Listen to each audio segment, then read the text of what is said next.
Hey guys, what's up? She Pirate here, and today I have a very special episode because I have a special guest. Albert Shane, I don't know if you guys remember, but we did a live at a coin show last year here in Houston, and he's invited me over to his home to check out some pieces from his collection. So this is going to be super exciting, and I think you guys are going to enjoy it too. All right. Okay. All right, guys. So this is Mr. Albert Shane. Hello. And thank you again for inviting me over to share some pieces from your collection. I know that you've mentioned before that you are in some of the coin clubs. Could you tell us which coin clubs that you're in? I'm a member of the Greater Houston Coin Club, and we sponsored the Money Show of the Southwest at the Conroe Convention Center in January of every year.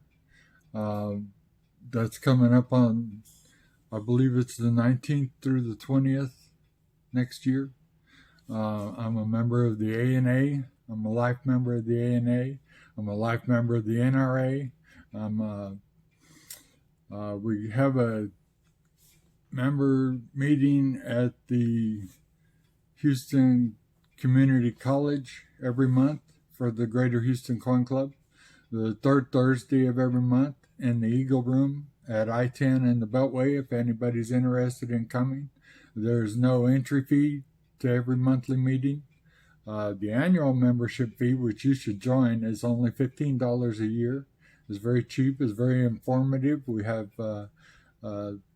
scholarship every monthly meeting. We have a members auction after every meeting.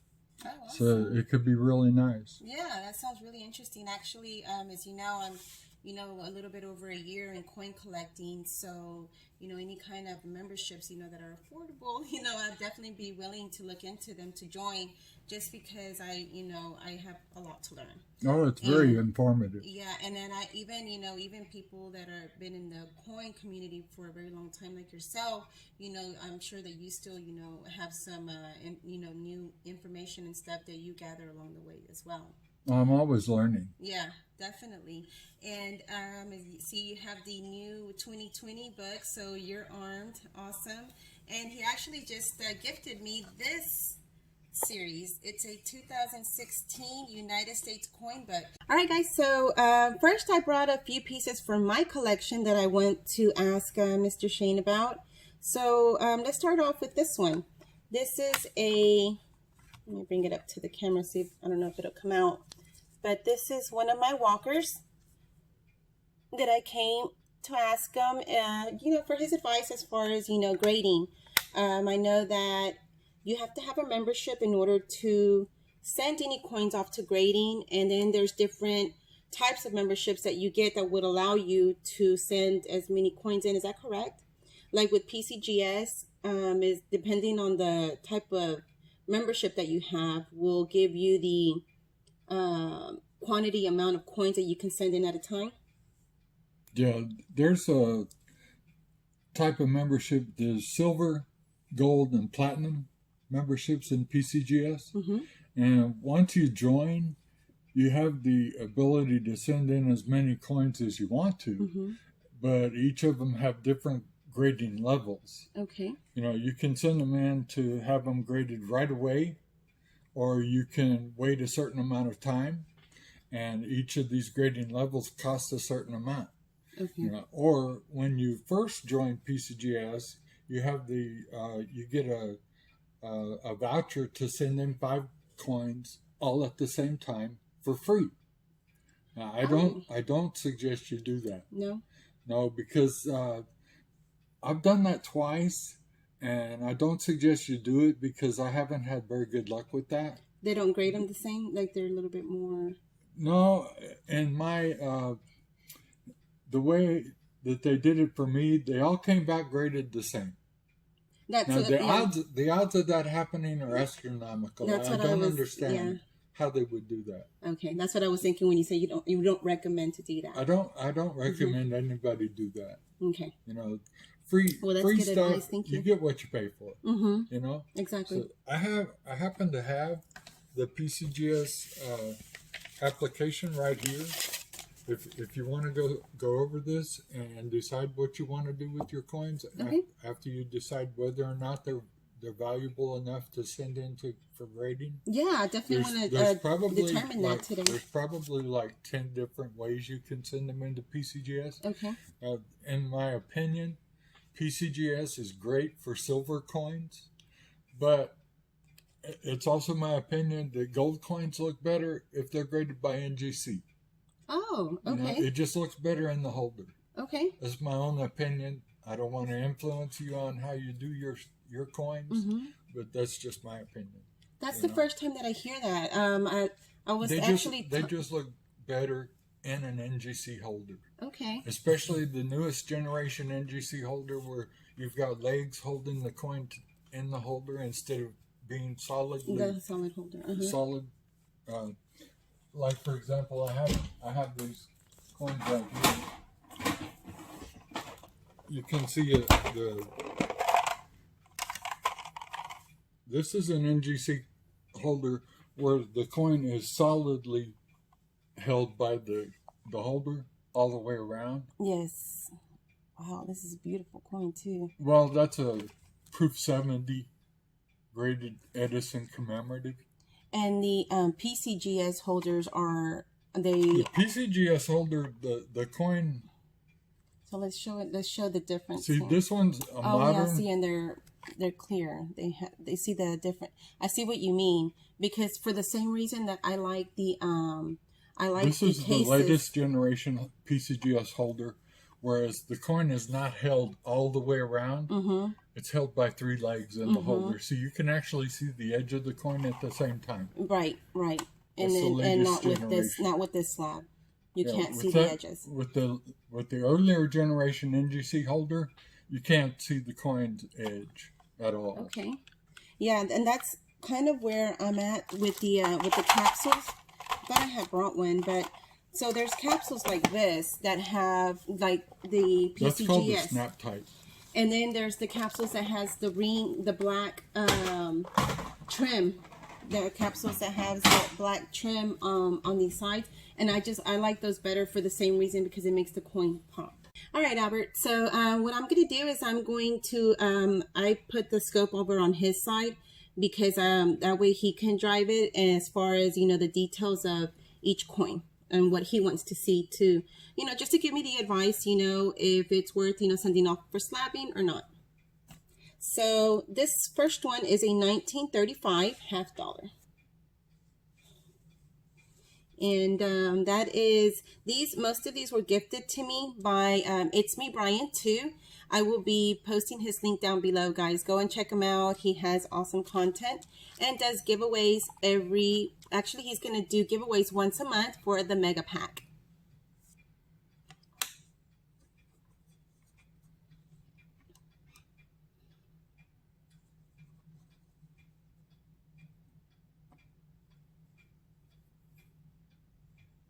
So what are we looking at here, Albert? Are you looking at, the shape of the 3? Okay, the shape of the 3 is what we're looking at. All right. Yeah. Is there a key date for that? I mean, is this a key date for, the 3? No, it's a Philadelphia mint coin. So it's just your standard. I just noticed that it's not a key date. Missing the details. It's not missing. It's just not very well pressed. Okay. Which is why some of the stars are not evident. See how the edges of the stars are not. Look at this one. Not seen right there. Not very prominent at all. Yeah, but the hand is the most prominent feature that you want to look at. Okay. Yeah. What do you think about her, the features of her face? Because that's you see how the hairline is missing? Here? Right there, in front of her ear. Yeah. The hairline is missing. Okay. And that's a very prominent feature too, meaning that the press was not pressed in as good as it could have been. And is that common for the older coins then? It depends on the date, really. Okay. Yeah. one of the wear points on the eagle would be the breast feathers, Okay. and that's a normal wear point. Because it's what stands up higher on the coin. On the coin. Yeah. Okay. Yeah, I can see that.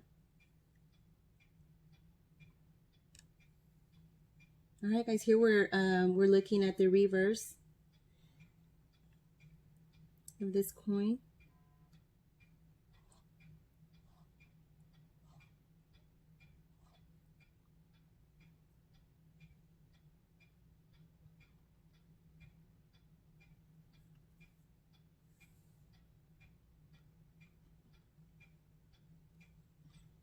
This coin has a lot of normal wear.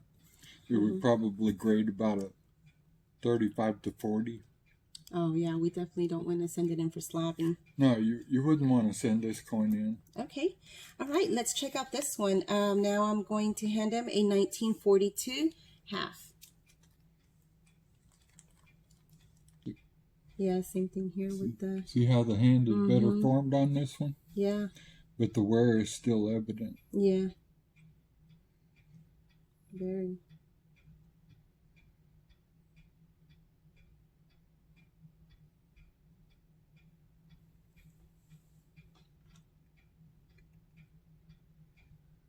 Very fine 25. Yeah. Okay. Still worth 11 times base. Oh yeah. Yeah, definitely. I've looked them up in the red book, and there's still value to them over the face that I saw in the red book. But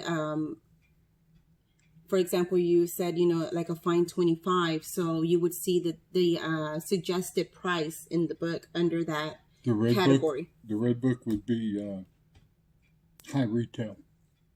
Oh, okay. Okay. All right, that's good to know. And all right, and here's another one, 1941, $50. Yeah, this one's worse than the last one. Yeah. Okay. All right, Albert. And here I also brought in my $50 book. These are the books from H.E. Harris & Co. And I have two of these actually for the 37 to 47 year. Do you recommend storing coins in these books? No. No? And why is that? Absolutely not. No? Okay. And why? Because even this holder right here, a soft baggie like this, has plasticizers in it, and those can damage your coin surface over time. It'll take about 3 months or longer, but the plasticizers will leach out and leave deposits on the coin surface, which will eventually eat the coin surface away. Okay. And there's no way to remove those deposits without damaging the coin surface. Okay, so you recommend keeping them more in these? Yes, I've got silver coins that I've had for years in snap tights, and without any damage to the coin at all. Okay, good. Yeah. So that's really good to know. I'm gonna put these in the holders. Snap tight holders are 100 times better. So there was the cardboard and the paper folders like the one you've got in your hand have glue and the paper back here. The cardboard on the sides. Okay. They'll start developing a black oxide look to them on the peripherals. They will eventually turn the entire coin black. Oh, okay. All right. So this is just more for maybe just to like show your coins or something, but not to store your coins in these guys. So long-term storage is a bad idea in those holders. All right. I have two more that I'd like for you to look at and ask for advice on these halves here. I have a 1940. They're two 1946. And again, these were gifted to me by It's Me Brian. And I just wanted, you guys have seen these up close, but just thought I'd bring them back in to refresh your memory. All right, Albert, here you go.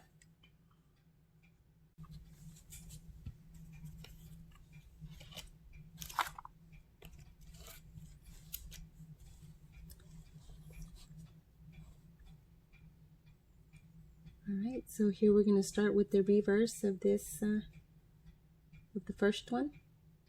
You see all these fine little lines in the coin? Like these? Yeah, these have been harshly cleaned. Really? Mm-hmm. Is that why they look that color? They looked very... They look very shiny. Silvery, yeah. Yeah, these have been harshly cleaned. Yeah, because I mean, Probably, look at that one compared to the one that we looked at in the baggie. Yeah, these have probably been dipped in a silver cleaner. Oh, okay. Maybe as recently as a year ago. Wow, okay. These should look more like this one. Yeah. You see how this one's got the looks like tarnish on it? Right. Mm-hmm. This is the one he's pointing out here. And you can see, yeah, definitely the difference on that. Yeah, this one looks silvery white. Wow. It's definitely been cleaned in the last year or so. Okay. You see all the scratches? And that's from it could be that even somebody took an eraser to this coin. Oh, is that another trick to remove the tarnish? Yes.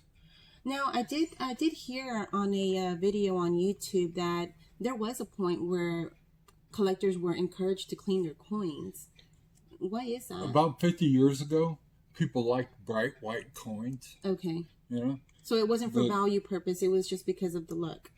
Right. That somebody wanted. But a lot of coins, especially the Joaquin Liberty $50, were used in jewelry. Okay. 40 to 50 years ago. The Joaquin Liberty design is so beautiful. It's probably the most beautiful coin we've ever had. It's my favorite. Obviously, it's in my design. In jewelry a lot. My logo, yeah. Yeah. Okay. So people did this to those coins so they could put them in a necklace for their wives and their girlfriends. Okay. Yeah. All right. So let's look at the second one. Wow, you see, that's what a trained eye sees, guys. They see that a coin has been cleaned, not cleaned, and this is why we're here. He's an expert.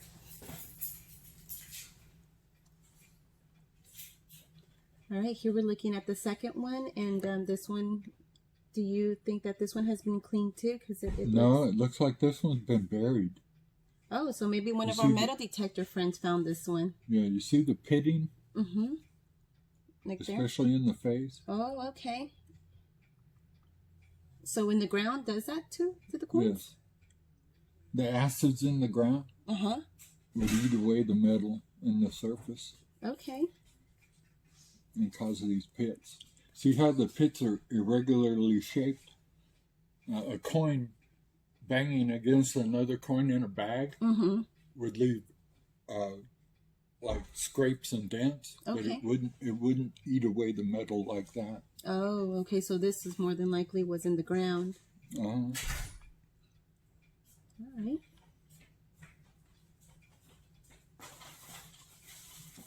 So as far as grading this one, what is your opinion on that? This one would come in back as environmentally damaged. Oh, okay. So again, it would not be worth sending in for. All right. Okay, great. All right, then we'll move on to the next. All right, Albert. So last but not least, the stuff that I brought today is my 5 proof sets from the 1960 Philadelphia. And what are your thoughts about having proof sets graded? Some of the people have said that proof sets are, they're minted specifically for proof sets, for the sets. And that's why they don't suggest to get them graded. Well, there's a difference between mint sets and proof sets. This is actually a proof set. Oh, so there is a difference. The mint is different than proof? Yes. What's the difference? In the envelope, it wouldn't say P. You have a P on this envelope? That's a proof set. Oh, I thought it was because it was Philadelphia. You see, I'm learning something else today. Okay, that's good to know. If it says PC, that's a proof set. Okay, so then these are proof sets then? Yeah, a mint set would come with 2 of these. Okay. 2 of these cellophane packages. Yes. And one would be a D. You'd have this right here says Philadelphia. You would have one that says Denver. Okay. Yeah, and one would say San Francisco. Okay. And Yeah. those are the mints. This one is Philadelphia. Philadelphia made all the proof sets back in the day. Okay. Yeah, well, San Francisco didn't start making proof sets until the San Francisco Mint reopened back in the 80s, I believe. All right. Yeah. Okay, and what is your So advice on getting them graded? In order to get them graded, do you know what a frost finish is? I'm starting to learn that. Okay. The frost and the mirror. Yeah, there are none of these coins in this particular proof set have a frost finish. Okay. Okay, these I would not suggest getting graded. Okay. Because the cost would be prohibitive. These coins are late in the proof run. Mm-hmm. Say if 5,000 coins were proof in the production run, yes, these would be late in that run. Okay. The first coins in the production run for proof coins would be a frosted finish. Oh. Okay, frosted would mean like you'd be able to tell the difference. The fields would look like mirrors or water. They would have a watery look to them. And then the designs, like the head of Franklin right here, would stand out like it was ice. Yeah. You know. I've seen them. I don't have any in my collection, but I have seen them on the YouTube videos that I watch. If you run into any frosted finish coins, those are the ones. Those are the ones you need to send in to have graded. Wow, that's really good to know. Because those are worth many multiples of what these would be worth. Oh, wow. Okay, that's really good to know. Yeah. And you saved me some money there. Because I was actually going to pick 3 of those to send off for grading. And, but yeah, like you said, none of them have that frosted finish on them. They're all with the mirror finish. Well, when you sell these proof sets to collectors, make sure they're still in these envelopes because that's more valuable. Okay. If you take them out of these envelopes, with the COA, especially if the envelopes are damaged, then that's less valuable to collectors. Okay. Yeah. All right. Good to know. Great. But do make sure you look at your proof sets before you sell them to other collectors. For the frosting. Make sure that the coins in the cellophane packaging hasn't been damaged. And that the coins haven't been, totally been destroyed by the environment. Okay, great. Very good to know. Thank you for that. All right, folks, so that just pretty much wraps up of the pieces that I brought for Mr. Albert Schoen to check out for me. And he gave me some really great advice and a lot of information. And I've even learned something new. All right, folks. Wow, that has been super interesting, very informative. Mr. Schoen, thank you so much for taking the time out of your day